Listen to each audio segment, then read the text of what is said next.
اخترت هذا البودكاست أولاً كخبيرة عقار، وبرنامجي اللي هو الاستثمار العقاري وتحقيق استقلالية مادية للمرأة هو ليس فقط للمرأة، ولكن يعني تخصيصي بحكم أنه أنا لما بدأت مشواري وماي جورني ان ريل استيت كان المجال ميل دومينيتد، كان مهيمن يعني على المجال، هو المجال الرجالي يعتبر، اني اثبت نفسي في هذا المجال. فانا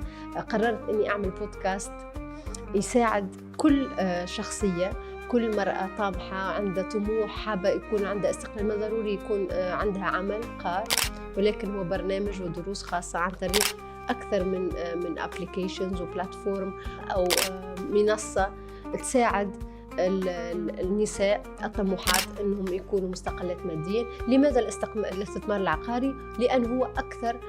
وسيلة آمنة وله فاعلية لتحقيق الاستقلالية المادية، لا تعد فقط مصدر للدخل بل هي وسيلة لبناء أصول طويلة الأمد. بدبي حصرا، أنا أتكلم على دبي بما أني مجالي واختصاصي في دبي، وأبو ظبي كذلك، الإمارات عموما، ولكن